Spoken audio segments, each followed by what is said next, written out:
눈 떠보니 후진국이 됐다. 얼마 전부터 자주 들리는 말입니다. 그런데 이 말은요, 원래 크게 화제를 모았던 책 눈 떠보니 선진국이라는 말이 이상하게 응용되고 있는 것으로 보이는데요. 눈 떠보니 선진국, 작년, 재작년 화제가 됐던 책입니다. 이 책의 저자 박태웅 한빛미디어 이사회 의장님 오늘 스튜디오에 직접 모셨습니다. 안녕하세요. 안녕하십니까? 예, 새해 복 많이 받으시고요. 새해 복 많이 받으십시오. 예, 제가 우리 박태웅 의장님이 말씀을 정말 이렇게 자분자분 잘 하시기 때문에 네네. 기회를 많이 드리려고 많은 질문을 보냈었는데 확 줄여서 네네. 드리도록 하겠습니다. 눈 떠보니 선진국, 이 내용, 눈 떠보니까 선진국이더라. 어떤 측면에서 선진국이 됐다고 보고 이게 어떻게 눈 깜짝할 새에 우리 곁에 왔지? 책의 내용 어떤 거인지 잠깐 짧게 소개 좀 해주시죠. 한국 사회가 너무 빨리 변해가지고요. 네. 사실 책이 나온 지가 1년 반인데 예. 한 10년은 된 것 같아요. 그러니까요. 너무 옛날 일 같고 예. 그 책이 나오던 당시는 한국이 이제 세계 최고의 후발 추격국이었으니까 네. 사람들이 선진국이 됐다는 걸 실감하지 못할 때였어요. 네. 유엔 맞아요. 무역 개발 회의 웅크타드 같은 데서 195개국이 만장일치로 네. 그 1965년 창설 이래 최초로 대한민국을 후진국에서 선진국으로 그룹을 변경하는데 동의해줬다. 처음이었어요. 처음. 네. 예. 그다음에 뭐 온갖 일들이 있었죠. 아카데미 예. 상을 막 받아오고 그렇죠. 넷플릭스 1등하고 그랬는데 한국 사회가 정말 빠르지 않습니까? 너무 빨라요. 이를테면 뉴진스라는 그룹이 예. 빌보드 핫백에 데뷔한 지 6개월 만에 진입을 했는데 네. 이게 K-팝 사상 최단 기록이거든요. 네. 그 오징어 게임만 1등한 게 아니라 지금 더 글로리도 1등하고 정이라고 얼마 전에 나온 것도 넷플릭스에 세계 1등 했거든요. 네, 맞아요. 근데 사람들이 다 그거 되게 당연하게 생각해요. 별로 큰 뉴스가 안 됩니다. 큰 뉴스가 안 돼요. 그리고 본인이 봤을 때 이게 뭐 재미가 있네 없네 이런 얘기만 해요. 네. 이제는. 그러니까 넷플릭스 1등 하는 게 당연한 거 아니야? 음. 뭐 빌보드 차트 들어가는 거 아니야? 이렇게 생각하죠. 그러니까 1년 반밖에 안 됐는데 이제는 선진국이 당연해 버렸다. 혹은 선진국을 할 수 있나? 어허. 그 두 가지가 있는 것 같습니다. 네.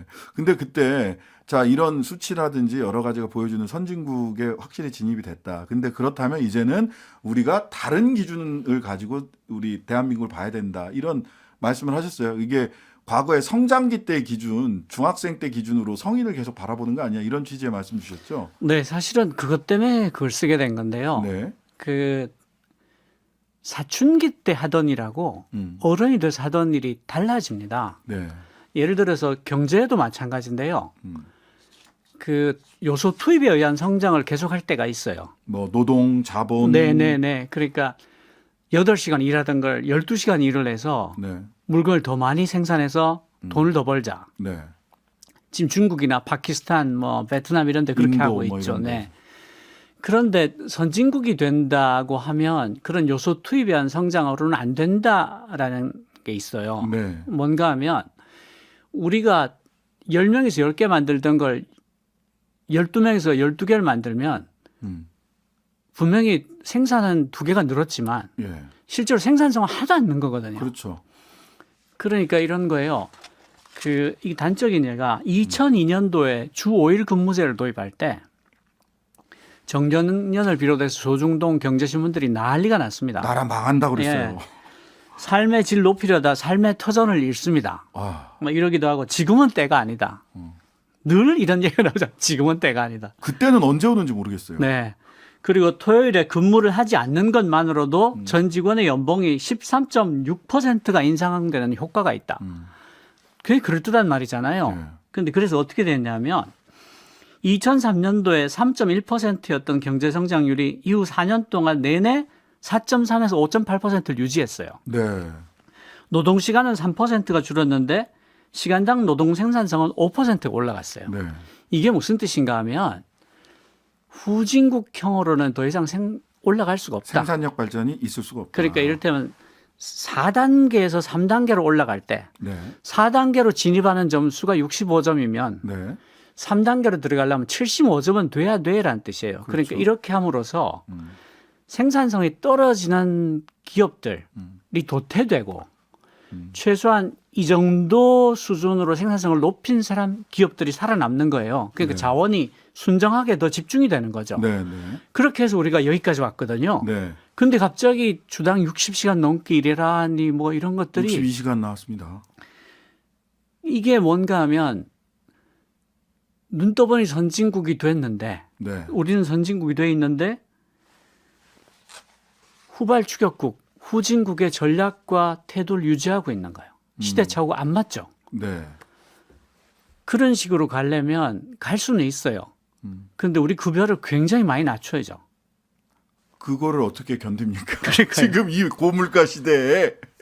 사실은 우리가 지금 굉장히 당혹스럽게 느끼는 게 두 가지가 있는데 네.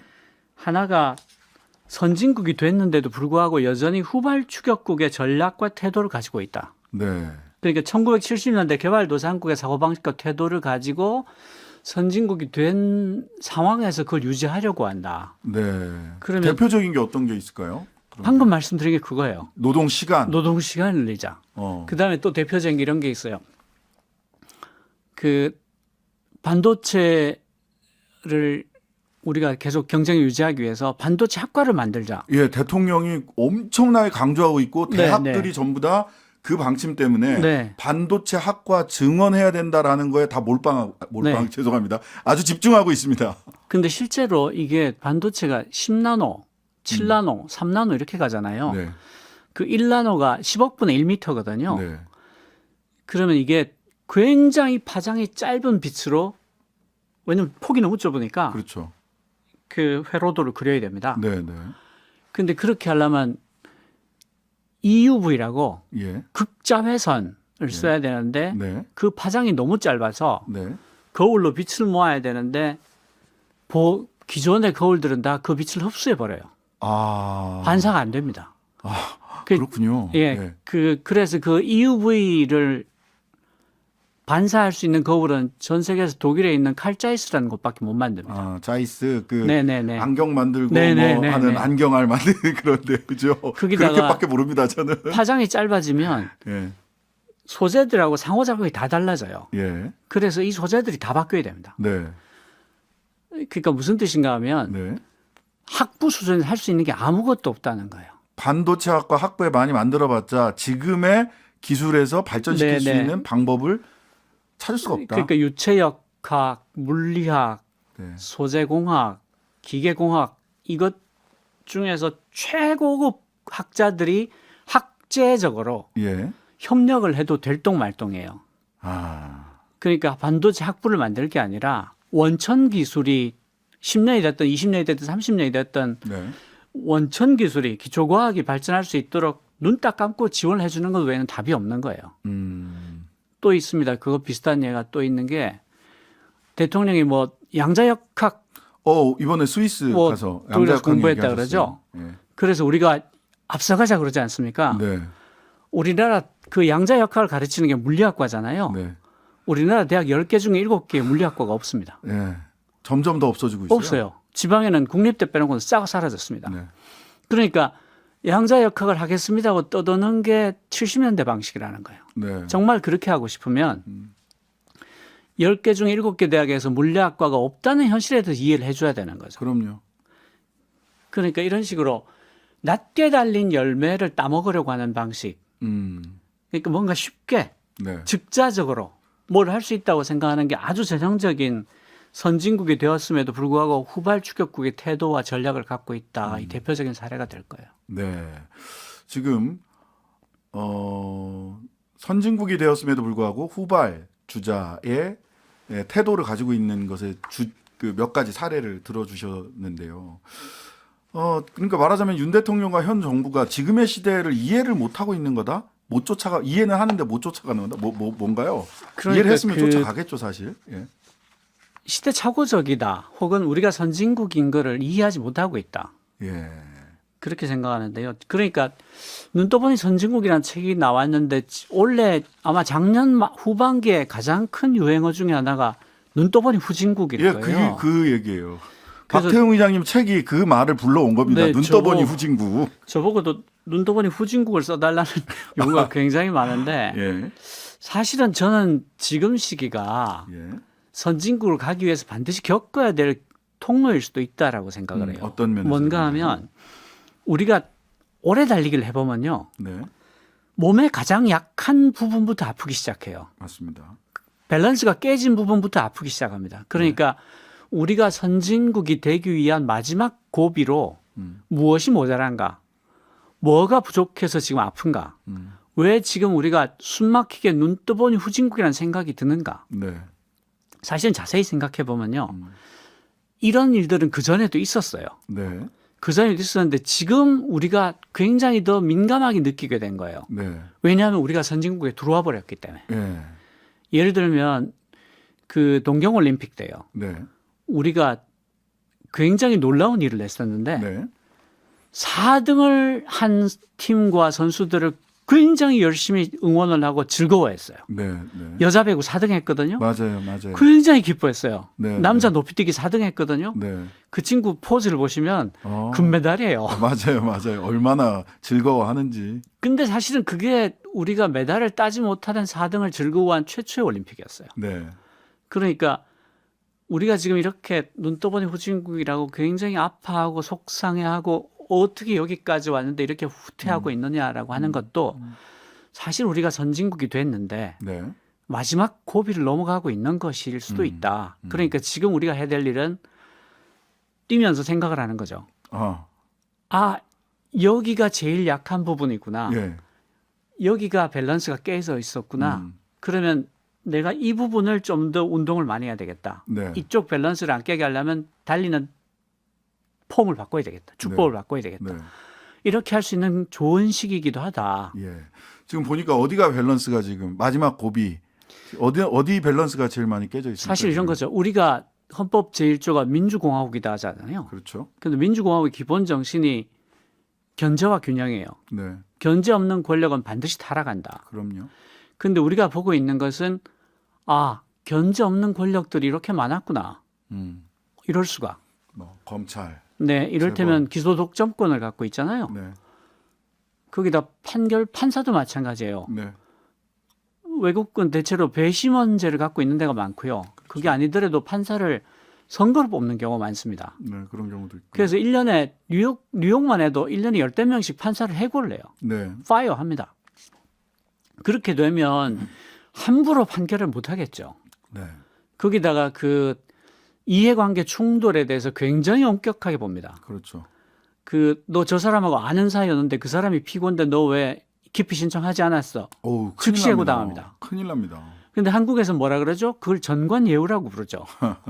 그래서 지금 보면 그 법조인 그 명부 책이 있습니다. 있습니다. 거기 보면 법조인 대전 있습니다. 네, 거기 보면 이 사람이 고향이 어디고 고등학교 어디 나왔고 대학교 어디 나왔고 사법위원 수업 몇 기고 어디 근무했고 다 나와 있습니다. 법조 내비게이션이라고 해서요. 온라인으로 그게 제공이 되다가 이건 너무 심하다 해가지고 중단이 됐는데 실은 내부적으로는 그런 정보들 돌리고 있습니다. 네. 사실은. 그걸 왜 돌리냐면요.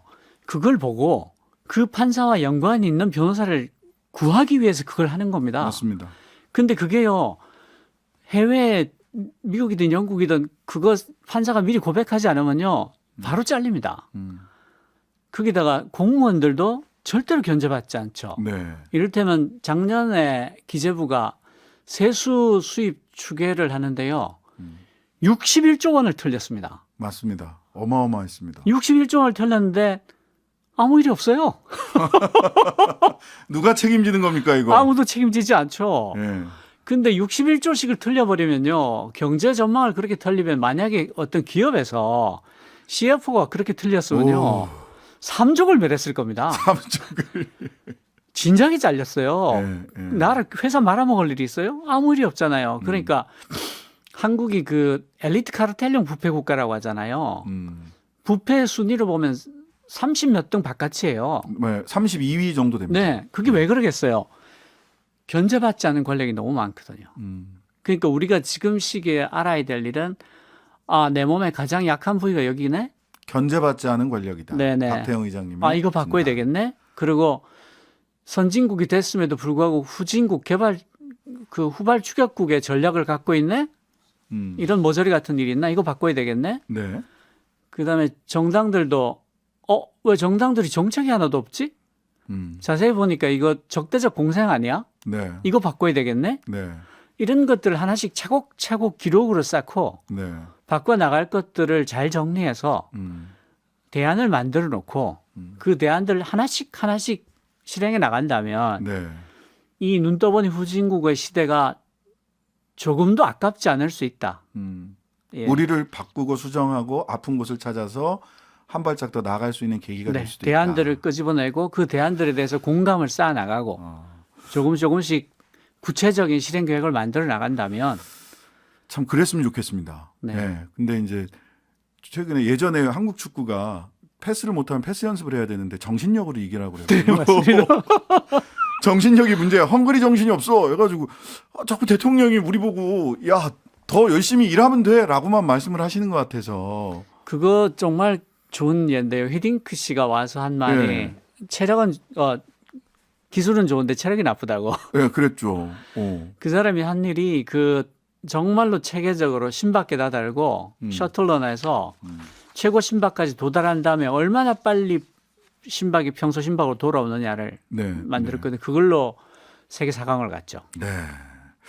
자, 뭐 시간이 거의 다 돼가지고 한 가지만 더 여쭤볼 게 참 많은데 요 같이 그 질문 대화를 우리 저희 작가들이랑 한 얘기 중에 많이 들어온 게 이 정치권 보면서 절망하는 정치가 아까 말씀하신 그 부분들을 포착을 해서 하나 이렇게 그 목록을 만들어서 하나씩 차근차근 해결해 가야 되는데 이 정치권 바라보면 한숨이 나온단 말이죠. 국민들이. 어떻게 한국 정치를 바꿀 수 있느냐 그러면 그런 목록을 작성해서 실행하는 것은 사실 입법부 정치의 역할이 대부분이잖아요. 그렇습니다. 네, 어떻게 해야 된다. 예. 이게 결국 대의제라는 게 시민들을 대신해서 정치를 해달라는 거잖아요. 그렇죠. 그러니까 시민들의 뜻을 받들어야 되는 거죠. 네. 근데 사실은 수권 정당이라고 하면 정권을 잡는 것을 목표로 하는 정당이고요. 그렇죠. 그렇다면 대안이 있어야 됩니다. 그러니까 구체적인 정책을 갖고 있어야 되고요. 네.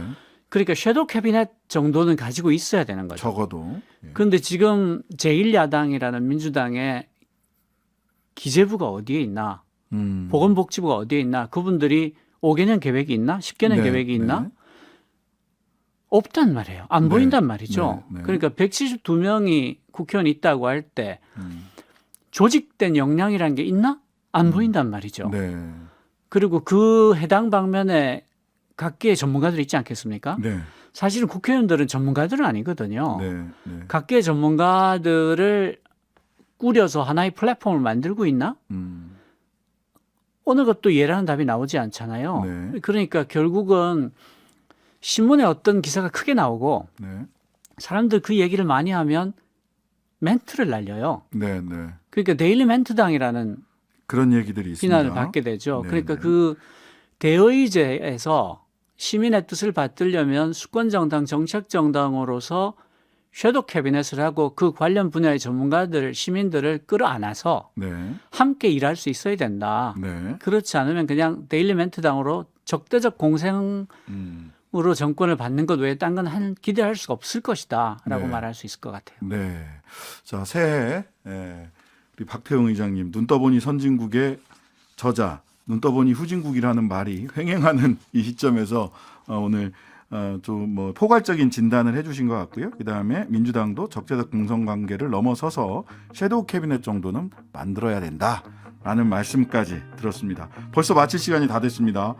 아쉽지만 오늘 말씀 여기까지 듣고요. 다음에 또 모시고 귀한 말씀 듣도록 하겠습니다. 감사합니다. 감사합니다.